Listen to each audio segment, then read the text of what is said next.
Welcome, everyone. Thank you for being here. It is my absolute delight to welcome you to the launch of Defending the Political Constitution by Richard Bellamy, our friend and colleague.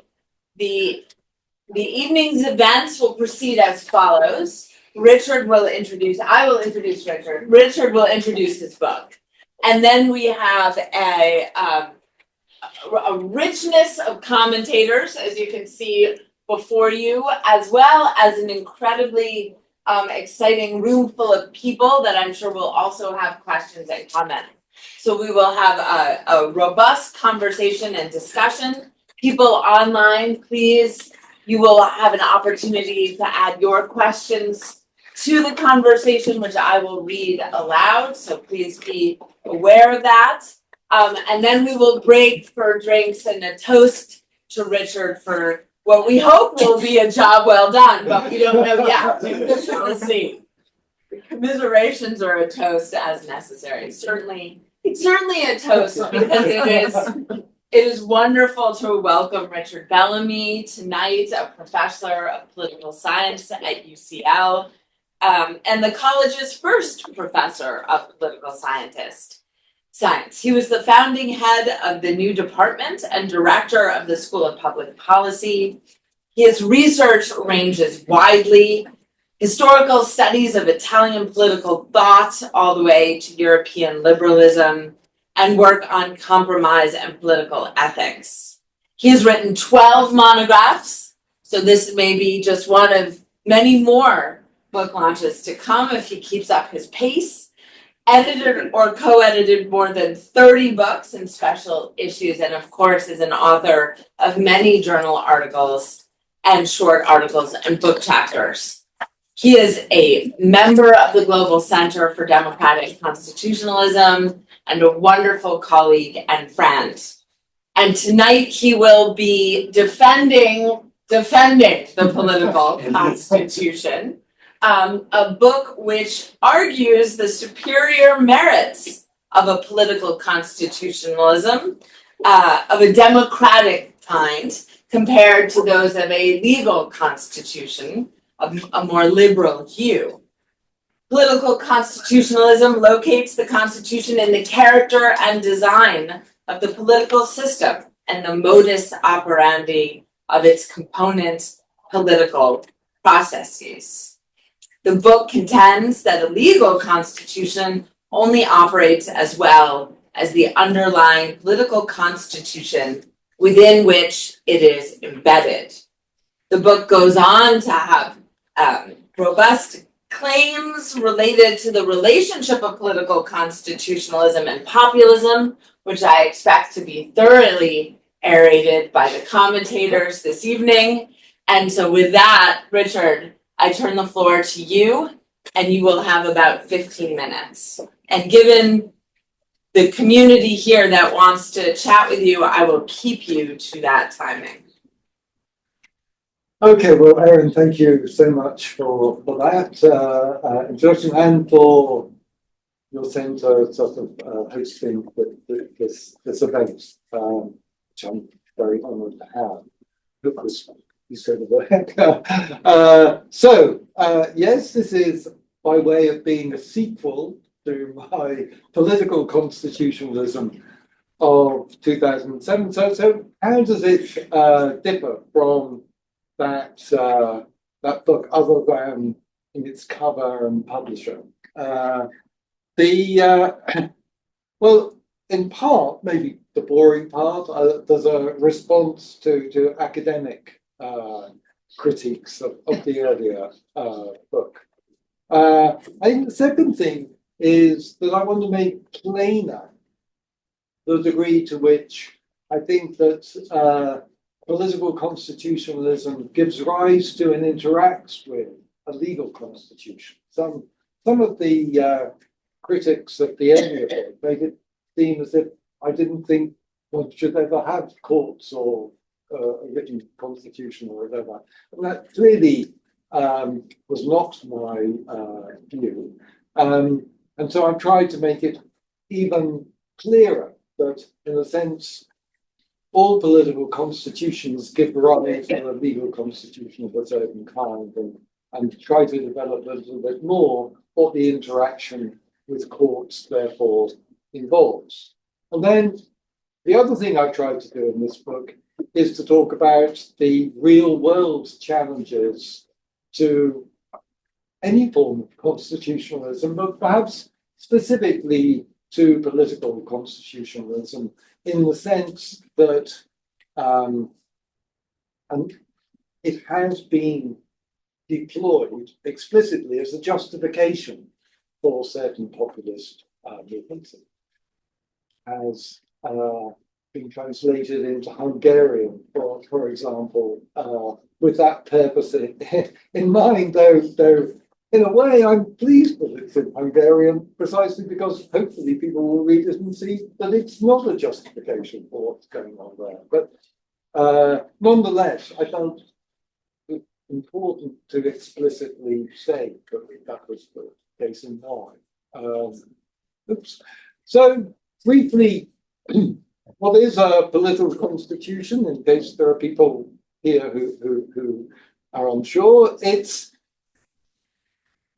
as Erin said, it seeks to locate the tasks that we associate with a constitution, that of controlling the executive, to some degree, controlling how legislation goes forward, protecting the rights of minorities. It does so through the way in which the political system operates, rather than explicitly through a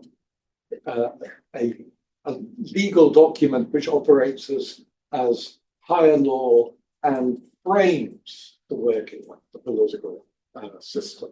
And my argument is that, such notions as the rule of law, or indeed of rights, make little sense outside an understanding of how the political system operates. And it's the method through which one can treat individuals with equal concern and respect within the context of a form of non-dominating rule. The aim being to ensure that all parts of the political system, rulers to rule and between competing rulers and different parts of the law, that there is a certain sense of mutual interaction and hearing and hearkening to the other side, or aude alterum parte, if you're looking for a Latin tag. So in that sense, it differs from a legal constitution in being much more flexible, much more specific and detailed, and deriving from normal statute law and than is the case with a legal constitution, which tends to be a more abstract written principles and supreme order, but obviously it gets enforced through the courts in its turn, including explicitly constitutional statutes such as the Human Rights Act and the Representation of the People's Act being upheld by courts. So a political constitution creates its own legal constitution, so one that can be altered through the normal legislative process, with courts not disapplying laws that it holds to infringe certain aspects of that legal constitution. Courts operate as weak review in that respect. So it reverses the usual order. The political system, instead of being seen as being framed by constitutional law, both empirically and normatively, instead it's the political constitution which frames the legal process. And that leads to, I suppose, the main normative and empirical claim I make in the book, which is that the legal constitution is only as effective and as legitimate as the political constitution. And here you can see that that sort of forms the organisation of the book. So the bit in yellow there are the kind of three chapters which restate the three principles of my argument, namely that we should understand rights as being determined by a democratic process, and an argument as to why that should be the case. But I see the rule of law as being the product of the democratic rule of persons, and I understand the main checks and balances as deriving from the operations of a democratic system, in which I also argue that you get round the tyranny of the majority, not through constraining the operation of the political system, but through ensuring that it's genuinely majoritarian. And then each of these chapters from the fundamental bit give rise to a discussion of challenges, practical challenges to them. So the chapter on rights as democracy has to meet the challenge of legal elements which seem to suggest that rights belong to being upheld by constitutional courts. And in that particular bit, I then defend the Human Rights Act and membership of the ECHR against those who have thought that political constitutionalism requires not having such instruments. I'll just give an example of one, because I can't go through all. So chapter 2 is about why I think the rule of law is nothing but the democratic rule of persons. And I take a sort of Rawlsian account of the rule of law as a limited virtue related to certain formal properties you might expect of law. But unlike Rawls, who sort of says, well, that's a form of rule that may be even better upheld in authoritarian regimes than in democratic ones, albeit in order to fulfill rather nefarious and evil purposes in many authoritarian regimes. I argue that there will be no incentive to always rule in a law-like manner in such regimes, that it is something which reflects the way in which democracy operates, and that both the framing of law and its implementation depend on it operating within a system of democratic rule. And that's also true to the, some have argued, oh, can't we reverse this sort of argument and see courts as a democratic forum and as operating democratically? And again, I argue to the extent they do so, it's only because they are situated within a wider democratic political system. It might be argued that now is not a very propitious time for talking about democracy as a form of political constitutionalism. I thought about this when I went to see the wonderful Turner Constable exhibition at Tate Britain, and there's Turner's picture of the 1834 fire which burnt down the Houses of Parliament and left and resulted in the kind of Gothic financial millstone around our necks that we now have.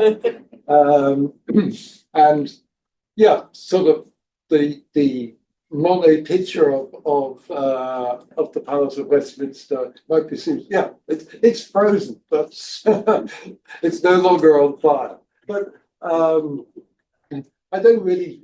I mean, that's an image because the Westminster system is often seen as encapsulating the political constitution. But I don't want to suggest that all is well there, not at all. On the contrary, and in looking at it, I look at various challenges to the democratic system coming either directly from populism in chapter 8, from what we might call populist constitutionalism in the form of referenda in chapter 9, and in chapter 10, the problem issues of supranational governments, and where I again breaking with certain political constitutionalists, I argue that EU membership is indeed compatible with political constitutionalism, and that the EU can be best regarded as having a political constitution. So there I defend a set of democratic checks and balances and what I call complex majoritarianism, is complexity deriving from PR on the one hand and strong local government and centre periphery relations on the other. And I defend those two mechanisms as requirements of a democratic political constitution. And yes, that's probably the end. Beautifully timed. Thank you very much.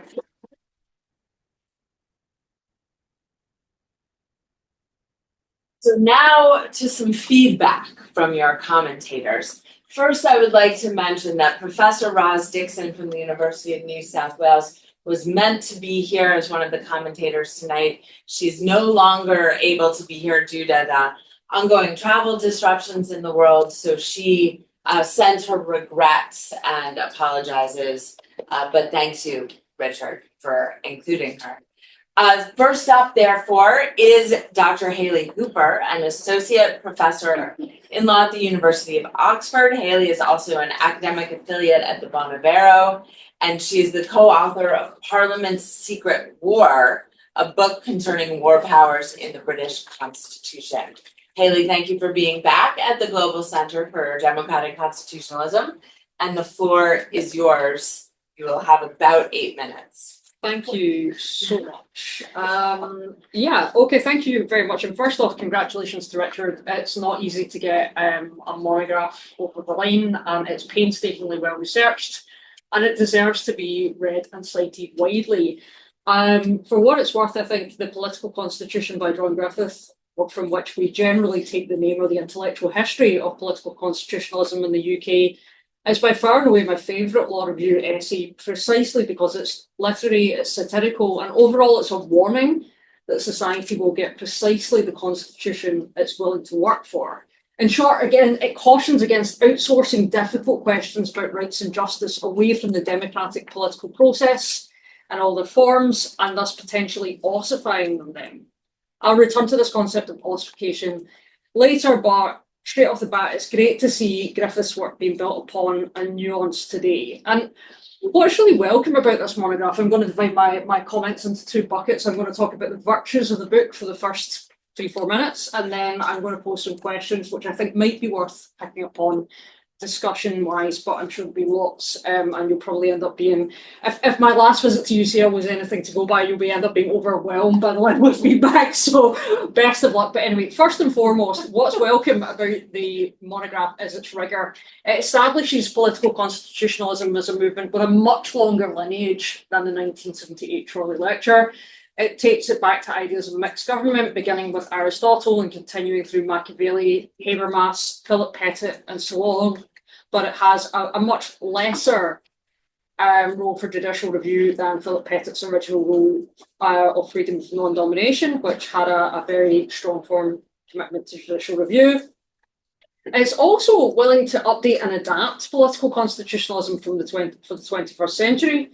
It attempts to mainstream ideas of political constitutionalism, not only through local and territorial government in the United Kingdom, but also into the subsidiarity protocol of the European Union and the workings of the Council of Europe, both in terms of the relationship between the Grand Chamber and the Council of Ministers. So it's not only just the work of intellectual and political theory, there's a genuine focus on contemporary democratic practice here too. And it doesn't simply venerate the Westminster Parliament, as a lot of political constitutionalism does, to be honest. It actually acknowledges that there need to be some reforms to the workings and electoral system for the Westminster Parliament, including proportional representation if we truly want to make political constitutionalism work. I also think it has a moderate and sensible position on judicial review, supporting ECHR rights and the type of weak form judicial review that we see under the Human Rights Act, with the remedial balance between Section 6 and Sections 3 and 4. It's also completely supportive of judicial review of administrative action, which could not necessarily be said of some of the more, dare I say, reactionary versions of political constitutionalism that we saw published in the early 2000s. I want to move on now to discussion points. One of my wonders about this book was it has very, very clear structural in terms of what should be done with legislators and various political sites and normative commitments, clearly pro a certain vision of rights.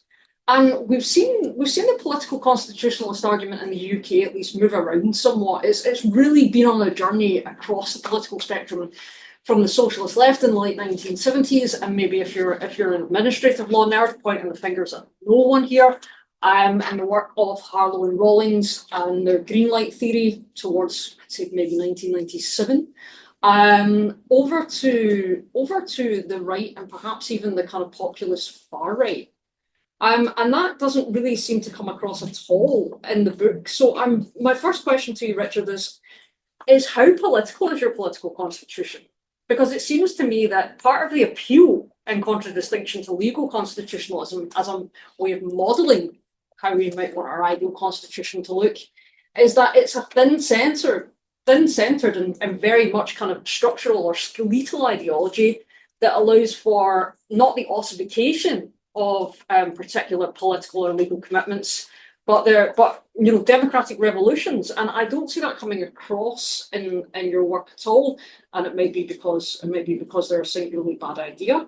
But it's something that I think you have a very particular vision of political constitutionalism, and I'd like to see you reflect on that more deeply in the discussion points. My other worry or concern is it firmly a form of fair weather constitutionalism? And that's to say that, is it all well and good to have a political constitution when it's smooth sailing in calm seas? And I know you did get towards this in your outline sketch of the book. But one of the things that I thought was very interesting was what happens on page 88, where you say that democracy is contingent on being what you describe yourself as everyone from different political views being present in a common world. And for you, that said, provides a means through which participants within such a common world can collectively shape its scope and functioning, and hence the mutual rights and obligations that membership of a political community entails. And that requires two types of relations. The first set of relations involves those given an equal say, having equal stake in this common world. So far, so good. And the second is that they share a public sphere, whereby they can deliberate as to the extent and character of values in common. And I just wonder how useful that is in particular in the current atmosphere of epistemic insecurity, misinformation, and disinformation. Such that House of Lords, a Select Committee on Democracy and Digital Technologies, described us as living in a pandemic of misinformation and disinformation, that if allowed to flourish, these counterfeit truths will result in the collapse of public trust, and without trust, democracy as we know it will simply decline into irrelevance. Now, this might be a problem for constitutions in general, but I'd be interested in whether it is a problem for political constitutions in particular. After all, Griffith lauded freedom of information as the lodestone of the political constitution, but now I think it might actually be information security that is the most important foundational value in the political constitution. And since I've got about 90 seconds left, my final thought on this is actually about the role of the common law. And I wondered if the political constitution actually needs more common law support. than your analysis had the chance to touch on. And I appreciate that in one monograph one can't do everything. So this might be the third part of the trilogy. But I wondered if we could reflect on whether or not the common law and judicial review of particularly delegated legislation, which seems to be, you know, the kind of default mode of legislation in our constitution, such that parliamentarians are actually starting to complain and select committee reports such as Government by Dictate and Democracy Denied, that Parliament's sovereignty in real time is being marginalised by delegated legislation. I wondered if we actually need the common law to recognise more democratic values, which it's stringently refused to do, such as the right to vote and local democracy, or even if we need a major questions doctrine in UK public law to make sure that in general, questions of substance are made by Parliament and not skeleton legislation or tertiary legislation. Anyway, all I want to say by way of winding up is that it's a fantastic monograph. It genuinely does deserve to be read, and I'm so glad that it's out there in the academic and hopefully in the ongoing public debate as well. Thank you.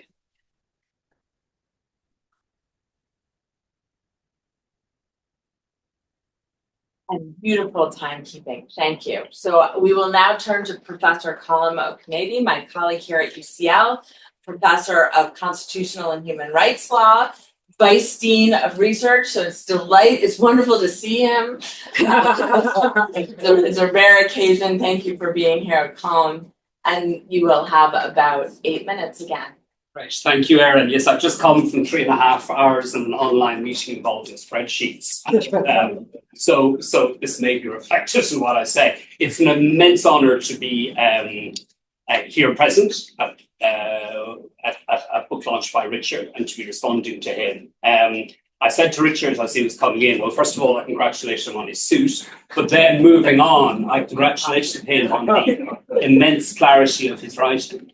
Richard is exceptional in being able to combine clarity of expression and rigour of thought.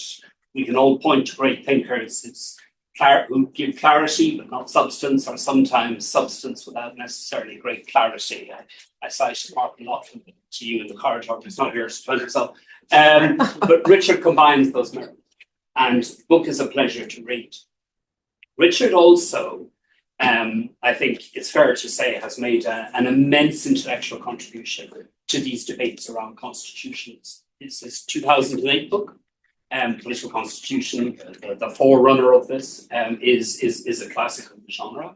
And I think in many ways, to my mind, presents the best sustained defence of the political constitution and articulation of the political constitution that I've read. So it's tremendous reading this book, and I can tell you, having read it from beginning to end, it carries on the tradition, the sustained excellence of Richard's work. I have to say, it's interesting that Richard felt the need to defend the political constitution against the legal constitution. My sense is that neither political constitutionalism or legal constitutionalism is exactly in great shape. And I also think that some of the traditional distinctions between legal and political constitutionalism are getting extremely blurred. So if you take the United States, for example, which used to be always exhibit number one in legal constitutionalism, you now have a structure where, despite things like judges appointed for life, insulated, etc., you have a clear political domination. I think it's probably fair to say, I defer to Erin on this, but across all the branches of the state, which does invite the question, well, how permeable are these categories between political and legal constitutions? But I think the great virtue, if you read Richard's book, is that it does highlight the fact that ultimately, at a certain level, political constitutionalism, the political constitution, is an inevitability. That there is, frankly, no such thing as a legal constitutionalism that can be hermetically sealed off from the underlying, all-enveloping political structures that surround it. I'm going to misquote Buckenforta, the great German jurist, who famously said liberal democracy depends on premises that it can't guarantee. He wasn't speaking about this, but it is true that legal protection for rights or separation of powers or due ultimately are dependent on background political context. And Richard, I think, emphasised that point brilliantly. He also makes a sustained argument as to how ultimately political processes are the best way of generating, responding, debating, and delivering on social change and transformation in a way that legal processes by their very nature cannot do. I think that's a very, very, very strong point. They're all the virtues. Here are three problems. For three problems. First of all, I'm going to, because it seems to be the tone of the time, Richard will know his work well, I'm going to quote an Italian fascist, Giovanni Gentile, who famously said, it is not the nation to generate the state, the nation is created by the state who gives the people a will. Okay? Now, what Gentile was getting at there, as Richard will be well aware, is that state structures tend to produce the people of the state, how they function, their structures. And this is one way shockingly fascistic, in another way as basic quotidian reality. We come to the democratic structures we are given. We choose our political choices off a preset menu, which we can try and adjust a little bit, but it's reasonably inhibited. We have our democratic deliberations in an arena like Westminster, which imposes a certain tone. And sometimes those pre-given conditions within which we have our democratic political contestation structure and limit our democratic political procedures. And this is where I think it can become quite important, precisely because our political constitution is often highly structured, that we have ways of sometimes challenging and breaking that structure.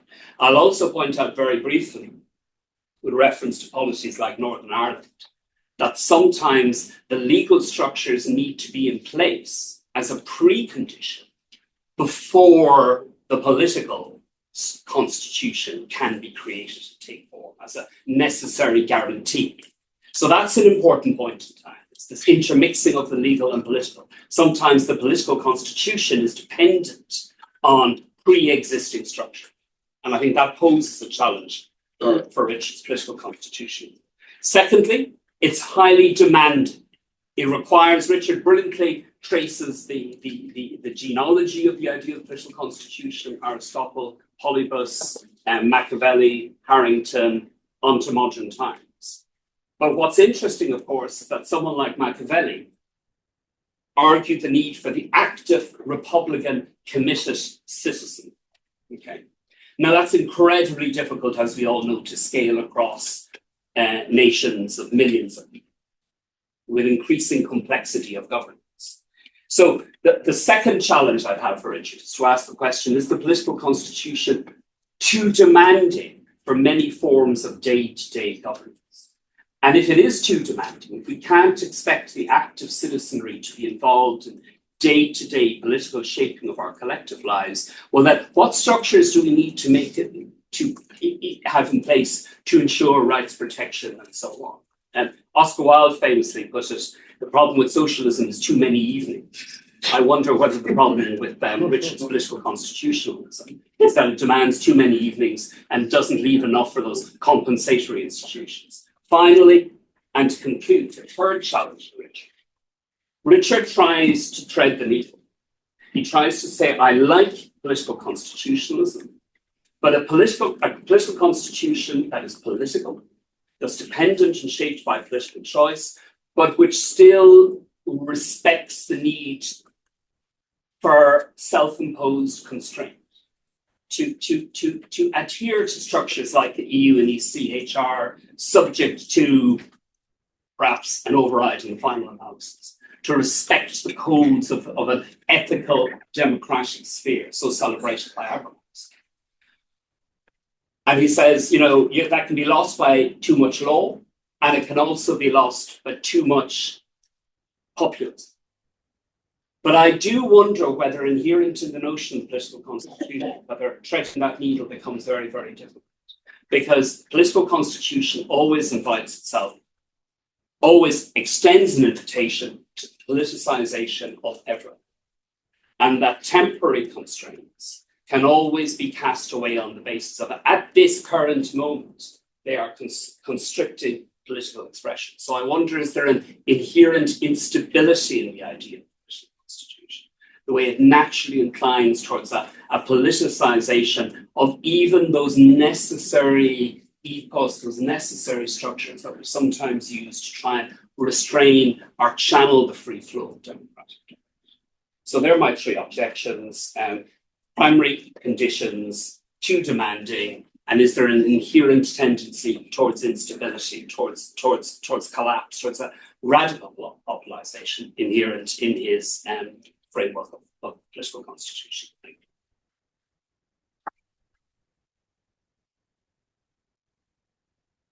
Thank you, Colm, and again, beautiful attention to time.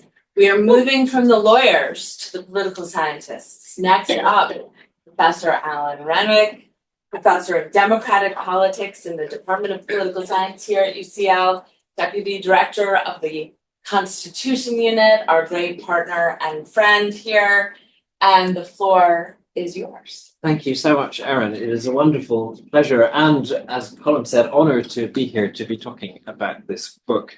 As has already been made clear both by Hayley and by Colm, it is a book of extraordinary erudition in its depth of engagement with political and legal theory, with British constitutional history, and history of constitutional thought in the UK, and also with contemporary constitutional and political developments. So it's an enormously rich analysis. And from that come very clear and important, it seems to me, conclusions. As others have said, Colm in particular emphasised, it seems to me very clear that indeed, in an important sense, and perhaps you would expect me to say this as a political scientist, all democratic constitutions are fundamentally political things. In all cases, whatever the kind of formal structure of the constitution, it is the case that decisions will not stand unless ultimately they do have some degree of public consent. And therefore, upholding constitutional norms requires that the public absorb, accept, recognise these basic constitutional norms. So thinking about how we can build what in the book Richard refers to as a democratic ethos seems to me vitally important. And I also think that the case for a political constitution is very strongly put in the book. I just noted down one particular quotation from somewhere in the middle of the book that resonated with me particularly, where Richard writes that the assurance we have that law reflects our interests and secures our rights, and that we therefore have good reason to obey it, comes from the fact that it is promulgated and debated by our representatives. That kind of captures the essence, if you like, of at least part of Richard's argument in favour of the political constitution. I have to say, coming to speak on this book, steeped as it is in legal and political theory, and particularly coming to speak to it before this audience, fills me with some degree of trepidation, because I am, as Erin has said, neither a lawyer nor a political theorist, but a mere empirical political scientist. Most of the comments that I will make will reflect on the kind of the realities of politics and how politics might be got to work as well as possible. Just before I get there, I did want to raise one question about fundamentally what is a political constitution, and in particular, what exactly do the concepts of political constitution and legal constitution apply to?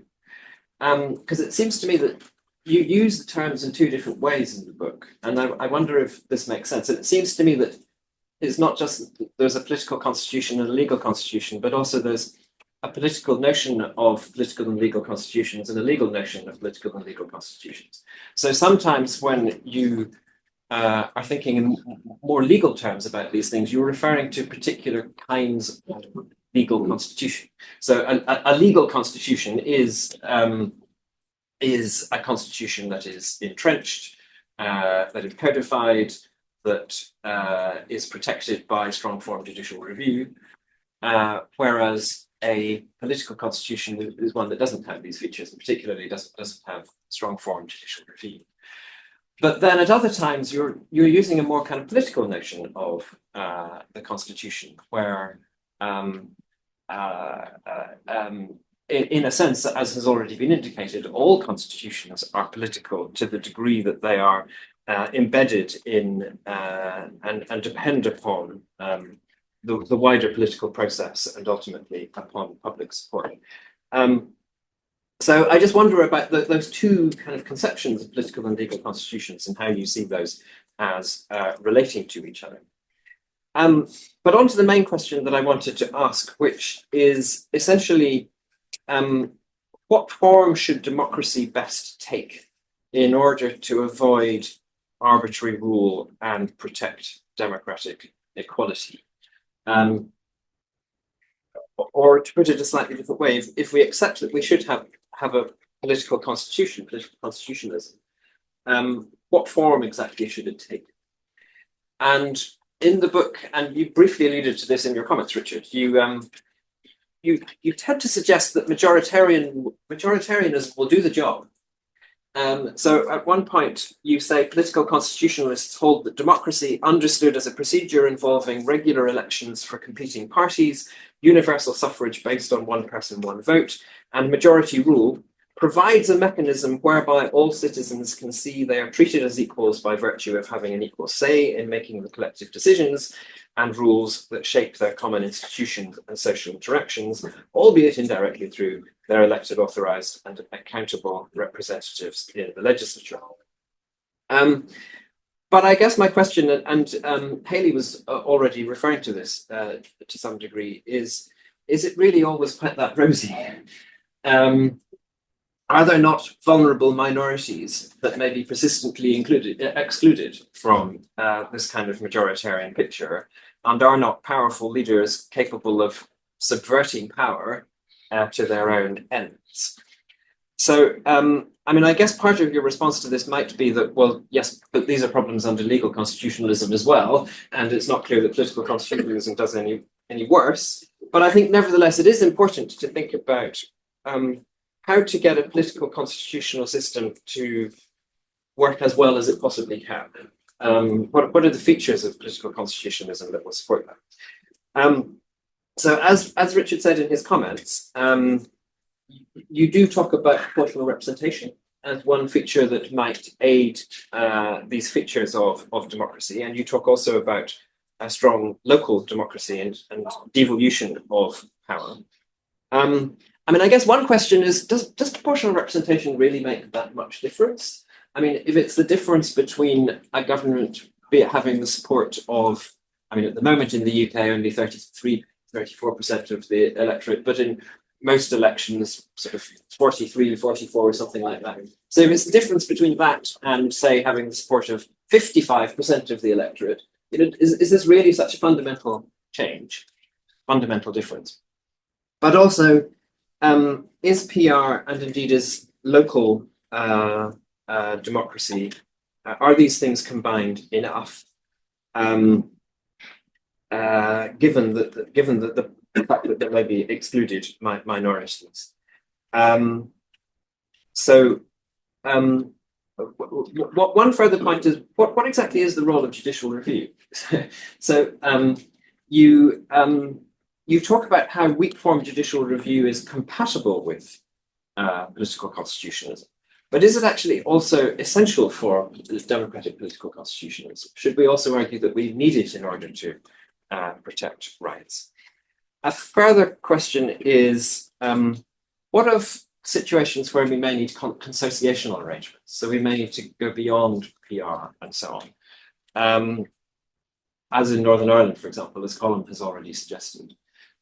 Is that sometimes needed? And if so, how is it protected? Northern Ireland has strong form judicial review. It has a legal constitution in that sense. And is that because it is needed? And then finally, how do we promote democratic ethos more broadly?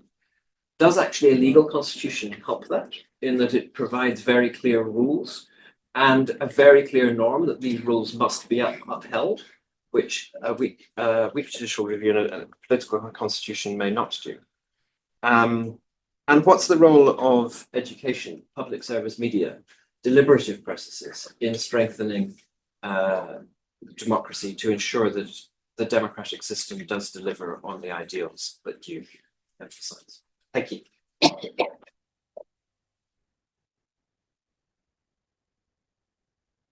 Thank you very much. And I never remember saying anything about a mere empirical political scientist. I don't remember saying, as one myself, I don't think I did.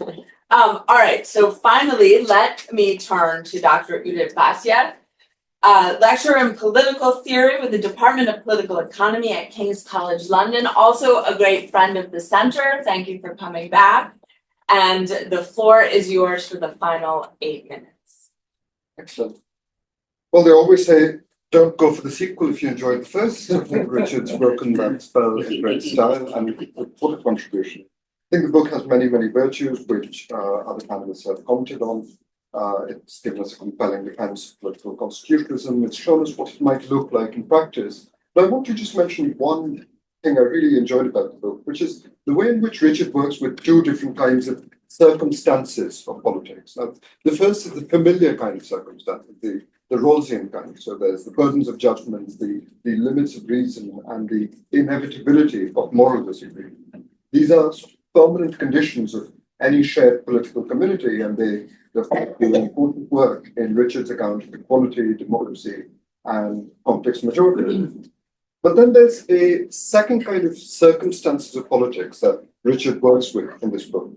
And these are the more contingent circumstances of this particular moment, of oligarchic capture, of the corrosion of democratic institutions from within, the hollowing out of democratic institutions, partly due to private wealth. And I think in recognizing these circumstances, Richard moves from the high normative theory to some sort of realism. And he says that, look, all populism is not alike. Left-wing populism that aims at resisting this sort of oligarchic capture doesn't necessarily need to be opposed to constitutionalism. It can be read through a Republican lens as a demand to restore equality of power. So in all of this, I largely agree with the book. And what I'm going to do today is, again, 3 comments that really are just friendly amendments. Just think of me as moving some furniture around. Starting with logocracy.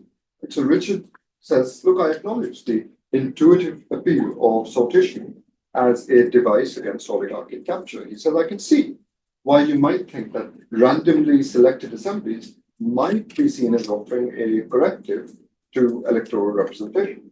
After all, the hope is that they could weaken the grip of wealthy elites who use their financial power to win influence or win elections.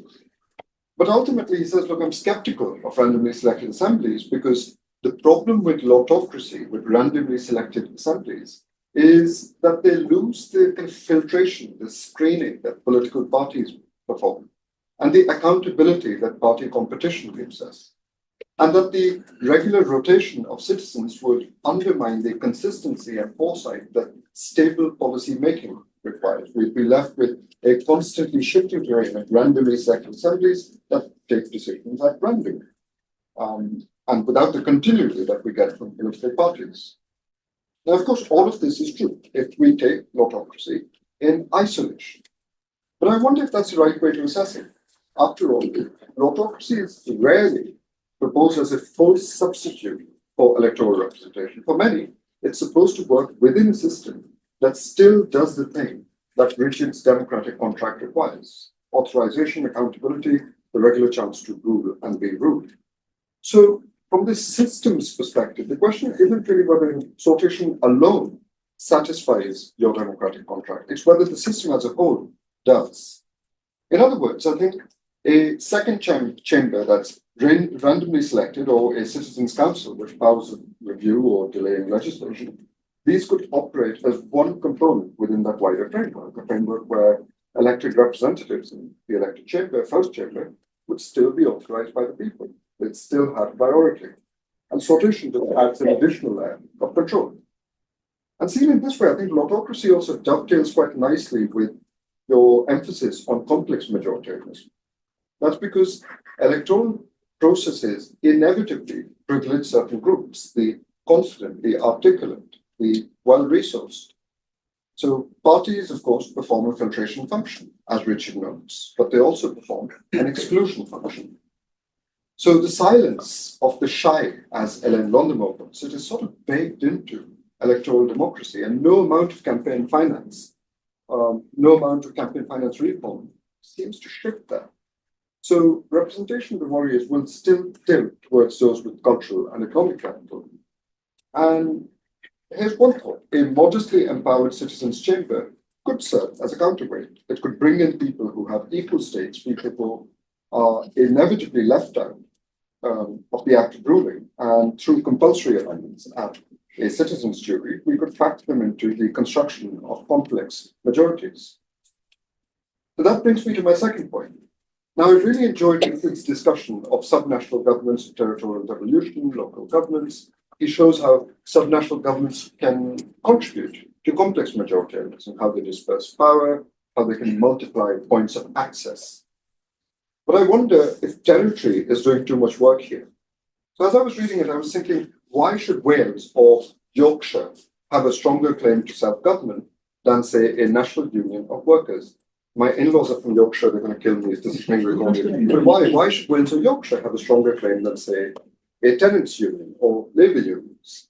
If the point of dispersion is to mirror the forms of domination, economic, social, then why confine the relevant demos to territory?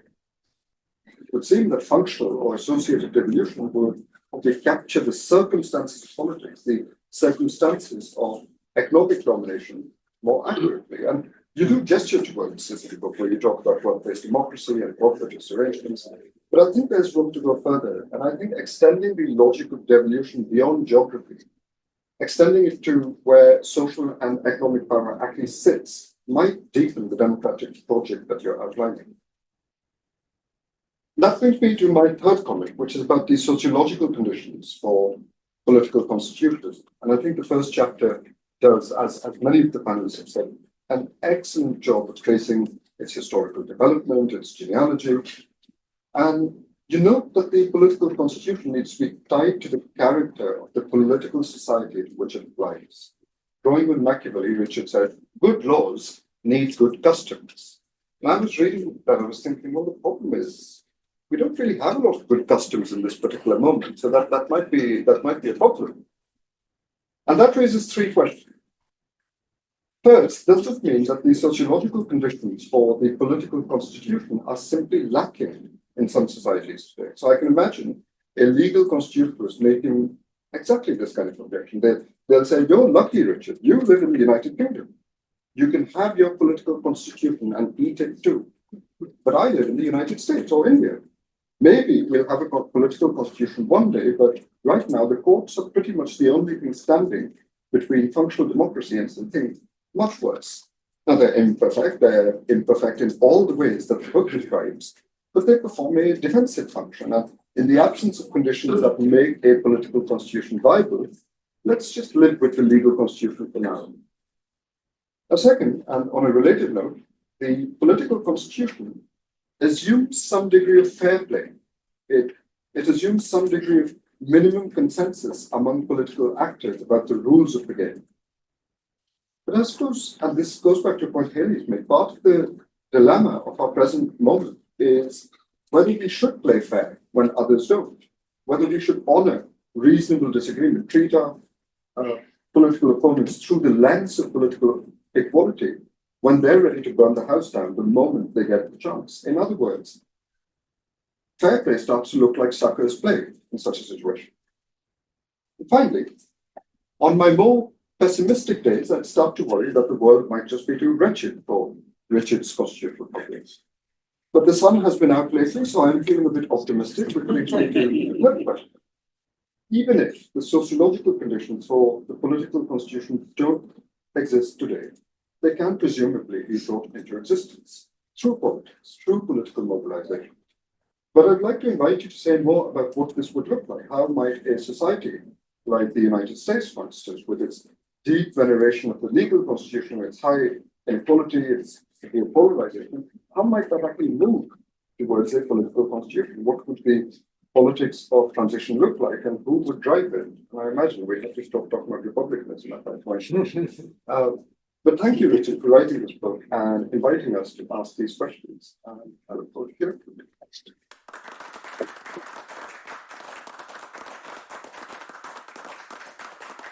Before we give you the floor back, Richard, we have an unusual but welcome alteration, because Roz Dixon, in declining her ability to come here, asked her colleague from the University of New South Wales to prepare a question for Richard. So in the way that frequently happens, or a comment, in the United States, where there's a privilege of the first question, we are going to give the privilege of the first question to Professor Timis Rue, who is here from UNSW, and prior to that was the founding director of the South African Institute for Advanced Constitutional Public Human Rights and International Law. So Timis, would you give your brief comment and question under this, the first question privilege, and then Richard will answer all of these comments, and then the floor will be open to the rest of you. So you only have a few minutes, so please go right ahead. Thank you. Thanks, Erin. So I'm not really going to try and attempt to channel Roz. I'll just be myself. Yes. Four quick points. One of them Udit has really made well, so I can skip over that. But the first one has to do with the starkness of the contrast to draw between republicanism and liberalism. So you're obviously relying there on Quentin Skinner and Philip Pettit both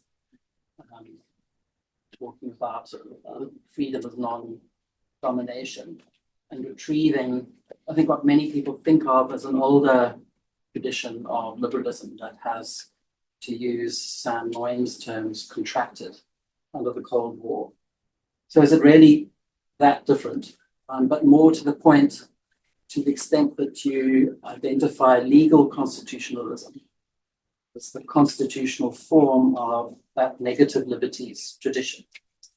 Post 1945, legal constitutionalism has really gone on and transformed away from that, right? And a lot of people are capturing this with terms like programmatic or aspirational or transformative constitutionalism. And that constitutionalism can't really be said to be a constitutionalism of negative liberties anymore. It's a constitutionalism, particularly of social rights, which are sort of understood very much in the Amartya Sen, Martha Nussbaum way as capabilities. And capabilities for lots of things, but one of them is for active citizenship.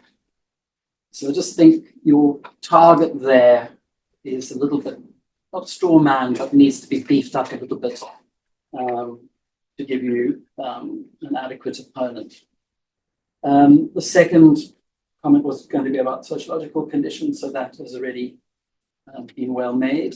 And it's not coincidental that Britain is both the society that has the longest unbroken tradition of political constitutionalism, but also is the society that has gone around the world breaking and interrupting other people's societies. And so they've had no choice but to reconstruct from the ground up a new society through legal constitutionalism. Lots of people make this point really well in relation to India, for example. Mother Apostle's book is a fine example of that. The third point would be a point about legal constitutionalism being a necessary evil for the spread of democracy at all. So if you sort of look at the 1990s at the time when there was this democratic revival, it spreads in the form of legal constitutionalism. And there are two very powerful explanations for that. Ron Herschel's hegemonic preservation theory and Tom Ginsburg's insurance theory.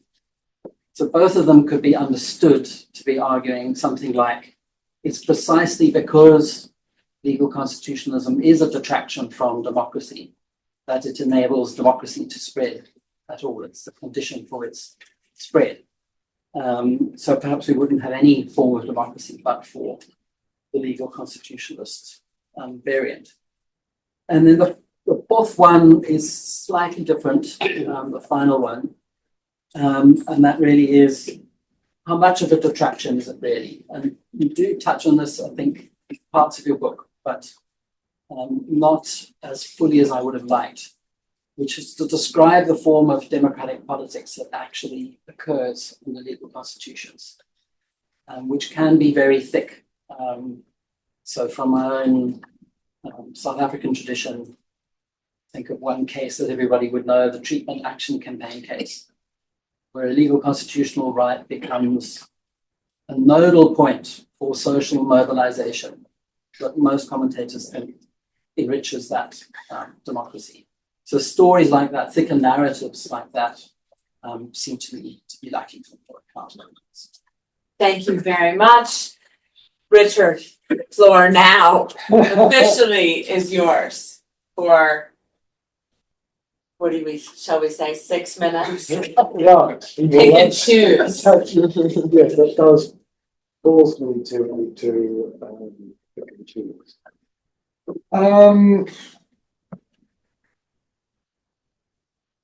How to, so Hayley, you raised one issue about about how political it was, given that there are now kind of those on the right in the UK who appear to be adopting political constitutionalist arguments, though ones which do so in order to have a more limited view on what should be constitutionalized as a word.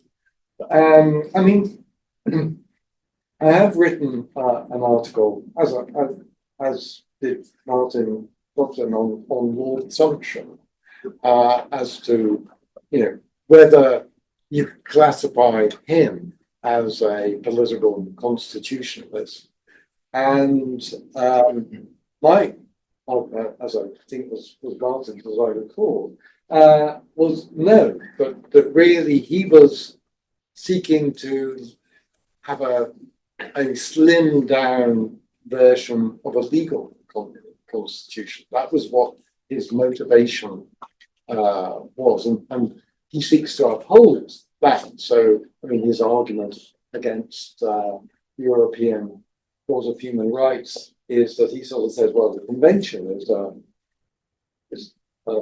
account of the legal constitution that nobody should disagree with. However, they've expanded it through creative interpretations, and that's what's wrong with them as a body. Which point to choose again?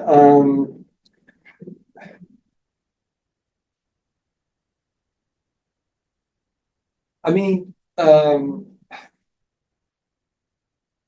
one of your arguments is that it's too demanding and too many evenings are required to be a political constitutionalist. And in a way, I guess that's true. Those citizens who want to keep their freedom have to be prepared to fight for it, as it were.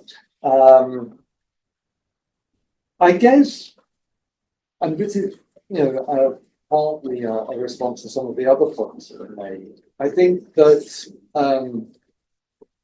it's only when citizens feel that they can be involved and that they're going to in a sense feel that the democratic system is there. So then the issue is, how can we foster that in various ways?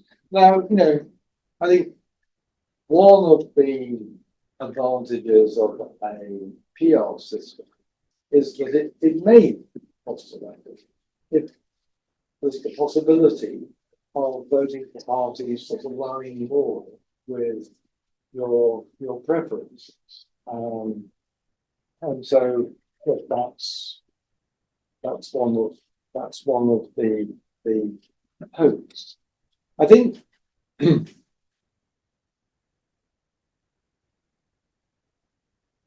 I'll come to your other points because about the sociological conditions and what others have mentioned it. So, Alan, you sort of say is my view too rosy, and which sort of fits in with Hayley's "Is it fair weather?" I suppose. And I mean, I think. One of the reasons for me sort of writing what turned out to be a rather long chapter on complex majoritarianism was that I wanted to try and suggest why it wasn't too rosy, but still, I mean, the evidence is that even simple majoritarianism provides sufficient power to many minority groups which end up holding the sway between two parties, that majority tyranny is a rather rare phenomenon. Though minority tyranny, sadly, is perhaps more common. But nonetheless, I wanted to sort of suggest ways in which the political system might be more inclusive and therefore majority rule more justified. And as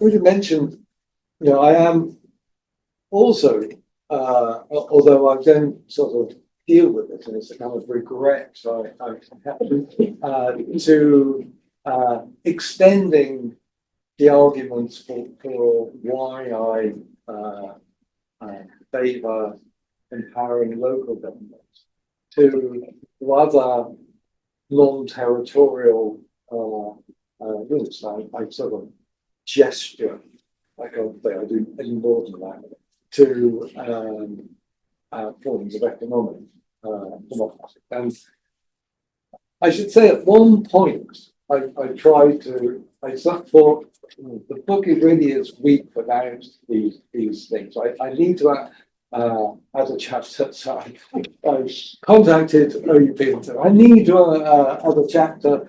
I'll pay for any disruption. Because, and they just said, sorry. No way. Can you do this? So I regret that. I guess it's with practically every book I've written out. Well, how could I not have pressed on to do that? I think that's also because at a certain point with every book that I've written, you just think, I just want to get rid of it. I can't bear the thought of it being there for another year. And this has taken sort of, I've done other things at the same time, but it's been 18 years in the making. So I think that the thought was, no, I've just got to let it go. But even at that moment of letting go, I thought, can I do it? Moving on, because I have to the sociological underpinnings and in their absence, is the legal constitution what you have to grasp. I think, it's difficult because I'm aware of perhaps not knowing enough to make a competent statement that I'd like to make, but yeah, here it goes. Anyway, my guess is that there have to be sufficient sociological underpinnings to accept the Constitution in the first place, for that to come in. I mean, thinking about the Northern Ireland case, that in a sense, there had been, for the Good Friday Agreement to be reached, as it were, there had to be a sense on both sides that the time had come for the political stakes were such that an agreement had to be made, or that and that the groups supporting both sides wanted peace more than continuing conflict. And so I think those are quite important conditions, ones which, in a sense, suggesting that the weather does have to be fair enough for either legal or. But I think what renders it fair enough is the political situation that those involved think that what Bernard Williams sort of says, the answering to the first political question now is something that has to be tackled. And I think that then the legal constitution will only be as strong as that political moment still lingering on. And of course, you know, the concern is that is even that basic element disappearing. I don't think that has disappeared in even in democracies greatly under pressure. And I think that when, as who knows, President Trump might try, faced with losing the midterms, to seek to coerce people into not voting through intimidation. I think that will backfire, as it may well do in the United States, because whatever people's differences, they want that basic political question to be answered with a legitimate response. And I don't know. Richard, may I now take a few questions from the audience? Yes. Thank you very much. Well, on that note, Richard, congratulations on another terrific book. I think many people on the panel alluded to the fact that, you know, sequels are often, you never know, how do we think about it? I'm thinking this is The Empire Strikes Back. And so now we need the Return of the Jedi. So we're going to end up with our third book, I have no doubt. And at that time, we will be very glad to welcome you back for another launch. And until then, congratulations to you. Wine and celebration and conversation to be had afterwards. And please join me to thank Richard. Thank you.